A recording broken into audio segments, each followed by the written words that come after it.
What? How you all doing? PinePhone as a daily driver, week the 3rd. Last time, I said I was going to go from Manjaro Plasma on PinePhone to Manjaro Phosh, just to see improvements, usability, things like that. Plasma is the default, the recommended for the PinePhone. Plasma is what will ship on your PinePhone when you get one.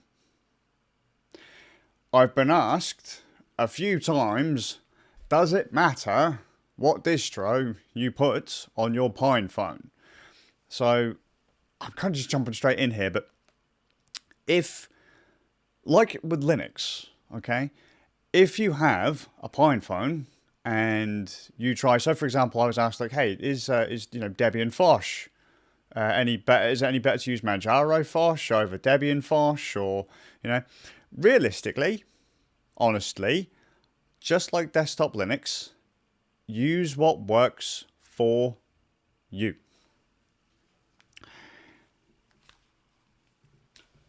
If you feel comfortable on Debian, right, and it does everything that you need it to do, use that one.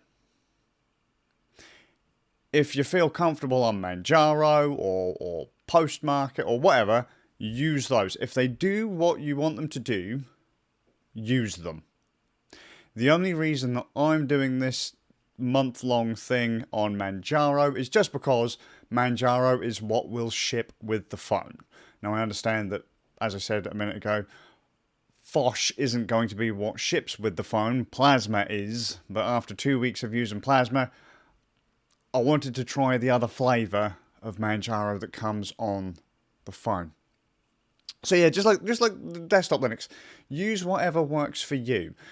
On desktop Linux, I have no problem if people are using Ubuntu, Debian, Arch, if they're using an Arch spin, Manjaro, or what's that really pretty one that's out there now, Garuda?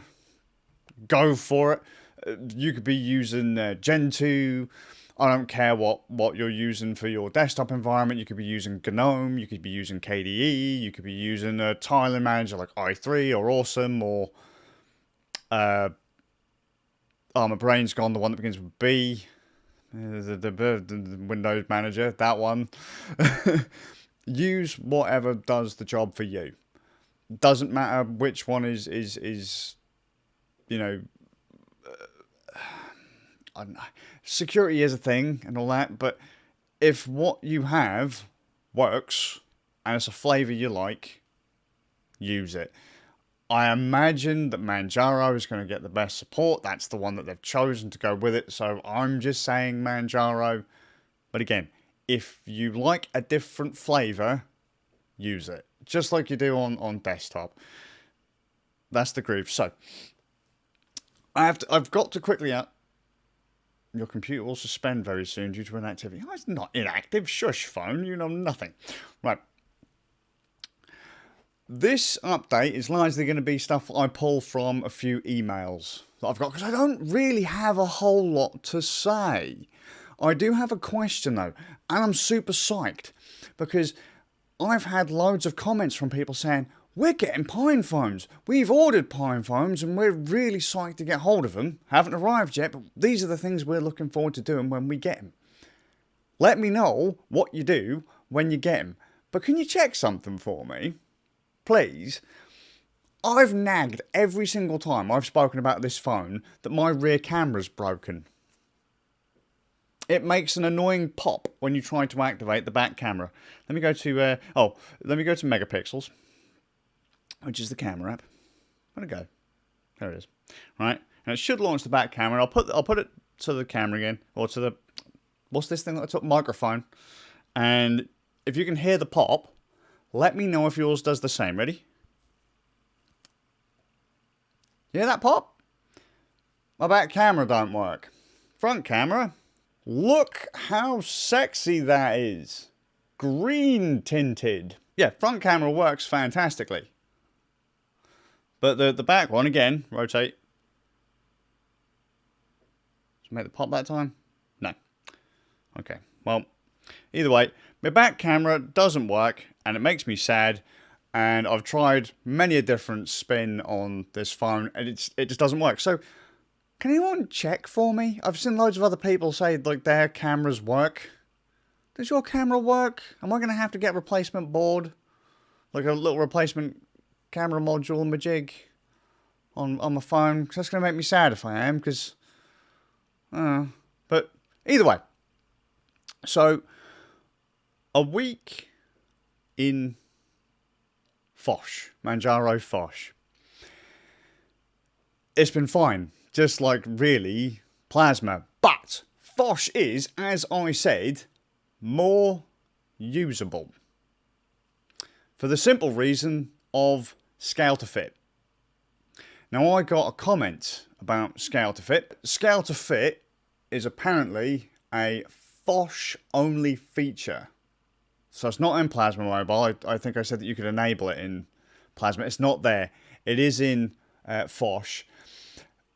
And what that basically does is your apps are just automatically scaled to your thing. So I always mention Geary, which is email. I haven't set it up, which seems really stupid, but usually when I show this off, Geary doesn't fit on the screen. Geary, because of scale to fit, fits on the screen. You're going to find a lot more things usable because of scale to fit on Fosh. Now I should actually mention that this comment comes from LinMobNet, okay, which is from Linux on Mobile, just in case anyone's curious.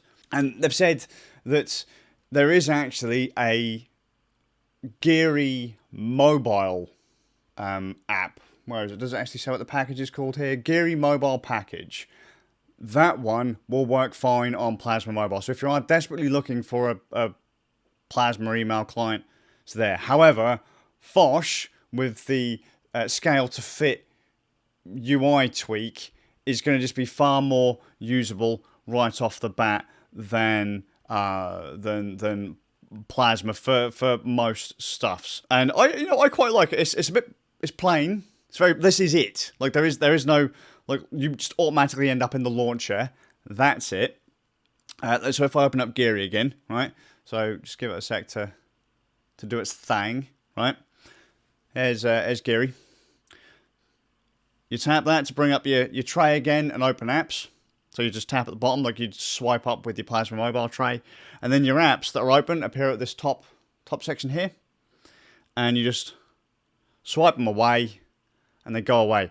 When you connect this up to your telly, your TV, your monitor, whatever, with Fosh, this will allow you to just tap on your phone screen to open up your apps, and then they open up on your main display, and then you can also just swipe them away using your phone screen. The phone screen stays active. On Plasma Mobile, I found that to be a bit wobbly because it would just kind of cut my display in half and made it kind of not...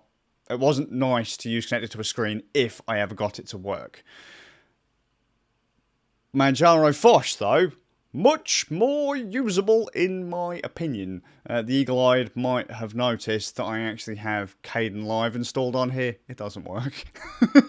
Well, it crashes when I've got it plugged into my monitor, but in general, more usable, and I stupidly found myself wasting a ridiculous amount of time playing chess, which was installed by default. Not a good idea.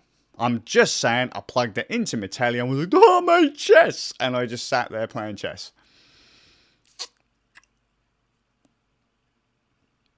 But yeah, just for that one, the scale to fit thing. Was it, did I say that was the Librem guys that said they weren't going to have scale to fit enabled by default because they wanted app developers to tweak their apps to do the scaly thing, right? If you're on Fosh and you set up the scale to fit thing, it's going to be way more usable. It's not ideal because the apps haven't been optimized for the phone screen, but I mean, for now, good enough. With that said, Linux on Mobile, right? There's a list, LinMobNet, apps.frama.io. It's a list of a butt ton, a metric butt ton of apps on Linux Mobile and a compatibility rating. Pretty nice for app discoverability. Thank you for sending me the link. It's worth checking out if you're looking for apps and what works on phones. If you're not willing to just go, I'm going to install that and see if that works. I'm going to install this other thing, see if that works. There's a nice list for you to go down. It's a work in progress, but I appreciate it being there nonetheless. And also, could I recommend people check out the Pine64 channel on Odyssey? I haven't checked to see if there's one on YouTube, but Pine64 on Odyssey. I don't know why you'd use YouTube, to be honest, at this point, because a lot of people are on Odyssey because you can just sync a YouTube channel to Odyssey. Odyssey doesn't have ads, and you can play content in the background on a mobile device like an Android device or whatever if you use the LBRY app, because Odyssey is library LBRY. So let's say, for example, you are listening to a podcast like the Pine Talk podcast, which is a Pine64 podcast. If you're listening to that on Library or Odyssey, you can turn off your screen and it doesn't stop the audio. So if you're listening to like a something that you don't really have to look at, why burn that extra power running your screen if you don't need to use Library, Odyssey? YouTube charges you for that feature. It's dumb. It's reason enough to use Odyssey. Check out the Pine64 channel on Odyssey. I like it because they have announced 11 hours ago that the Infinitime 1.0 firmware has been released, which means the PineTime, which is the Pine64 smartwatch, has now it's now rolling out 1.0. They've now got sealed devices, single sealed devices, ready to go.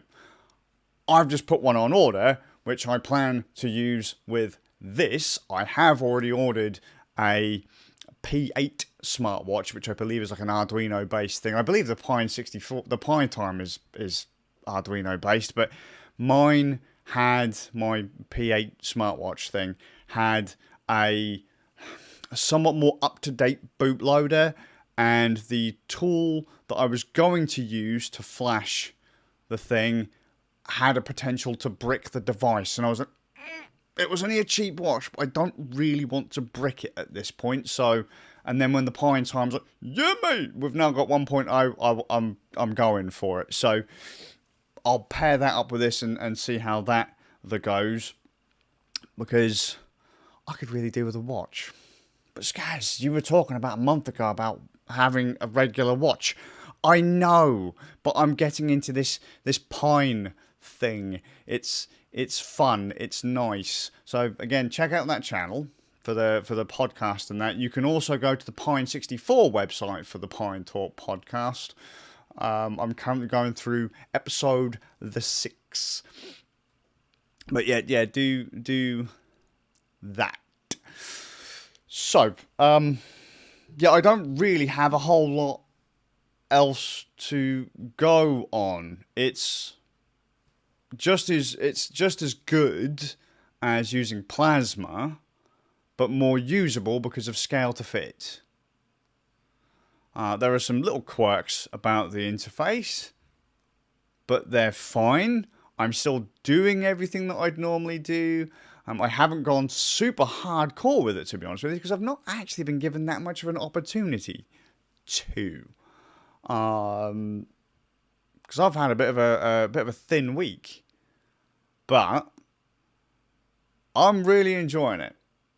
Fosh is really nice. It's simple. It's really, really, really quite plain. To be completely that's not what I wanted to do. I just opened up the clocks. Oh no, I've just opened up maps. No, I didn't want to do any of that. Yeah, it's really quite plain, to be honest with you, but I like it. I've not really got a lot installed on it. Like I said, as soon as I realised chess was on here, the week was over. I would have just said, mate, just sod it. Just install, plug into your telly, play chess, go away. You don't need anything else. The phone is perfect. It's ready for your daily. Just give up on everything else. Just play chess. You don't need email. You don't need to make calls. You don't need to text. You don't need social media.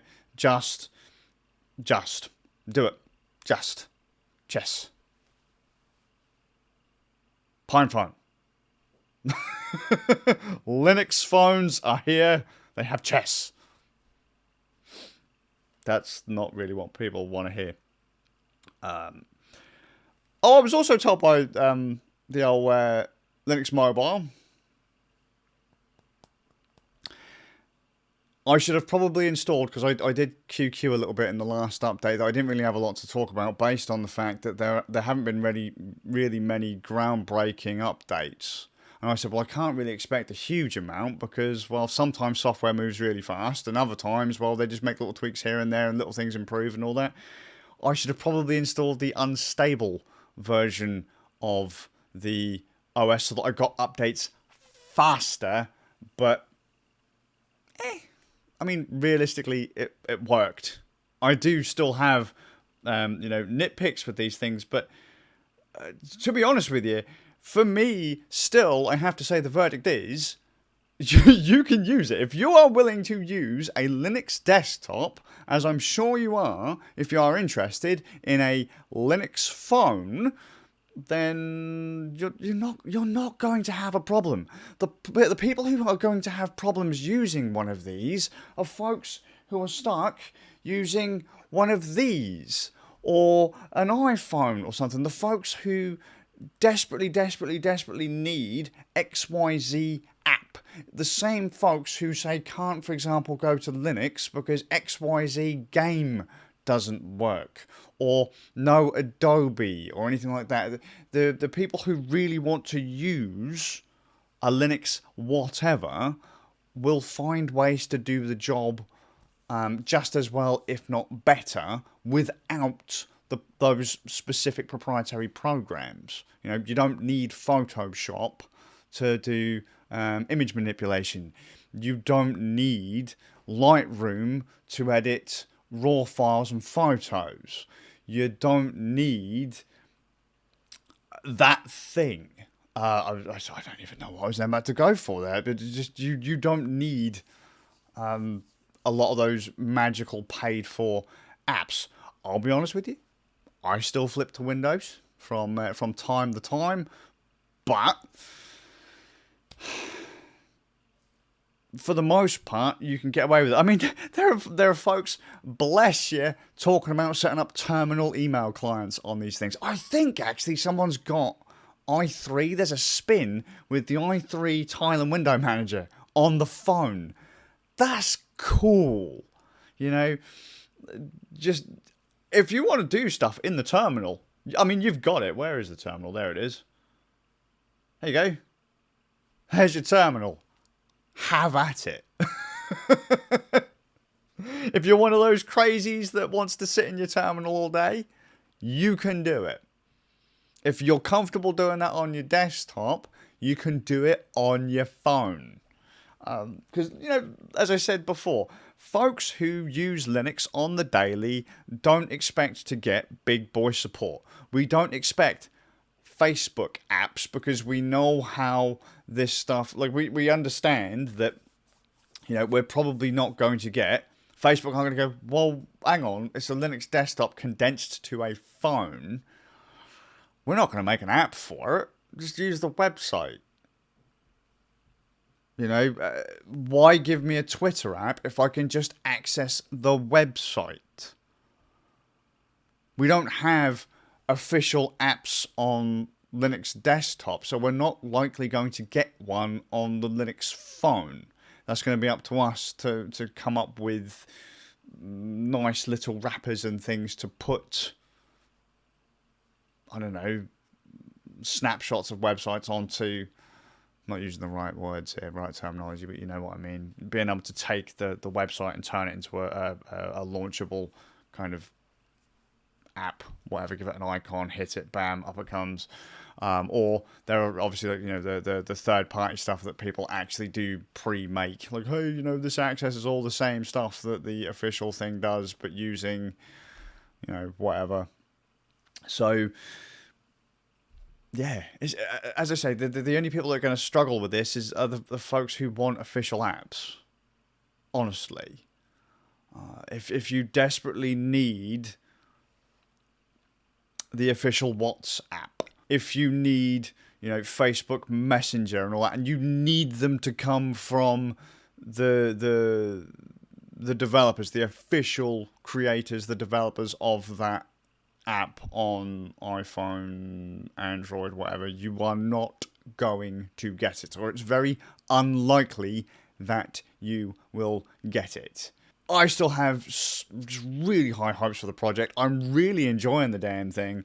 And as I say, the closer and closer, the more and more stable this gets, and the more stable the kind of desktop-y bit gets, the happier I am. Because just being able to take the phone and plug it into a telly and have at it is great.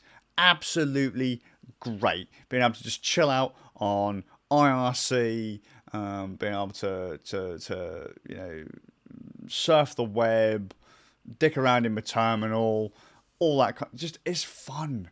People are hosting, they've actually run web servers on the damn thing. So it's a Linux computer on as a phone. It's fantastic. Yeah, this isn't really much of a thing, is it? Sorry, I don't know, but it's been fun. It is fun. I can't stress that enough. You're either wired to use one and jump through a few hoops, or you're not. If you're the kind of person who won't use a Linux desktop or a Linux laptop or whatever for whatever reason, then you're unlikely to be able to make those jumps to use a Linux phone. I hope more people do try it, and I hope the folks that have bought it enjoy it and enjoy dicking around with it as much as I have. Let me know what you're getting up to, because I'm just going to sit here for another week playing chess at this rate. And if I don't reply to comments on wherever I'm getting them, I have to apologise. They keep disappearing. They keep disappearing, and I don't know why. I don't know why. So maybe people feel they've said that I'm a dick and they're just deleting them. I don't know. They're just not there. And I'm not deleting them before anyone's getting crazy. I'm not deleting comments. They're just disappearing. I'm going to comment sections and I'm getting the emails to say that I have them, like the old Linmob, Linux mobile apps lists and that. That comment has outright disappeared. But thankfully I kept the email so I could read it for the update. Let me know if anyone's having trouble with that too. What stuff are you doing on your PinePhones? What apps are you using on your PinePhones? What distros, what desktop environments, I guess, are you using on your PinePhones? Do you like KDE Mobile? Do you prefer Fosh? Are you using a Manjaro Spin, or are you maybe using Mobian, or what are you doing? What's your groove? What are your experiences? If you haven't got a phone yet, how long do you think you're going to have to wait to get one? Does your camera work? Because even though it's jank, I really want to take some pictures with the damn thing.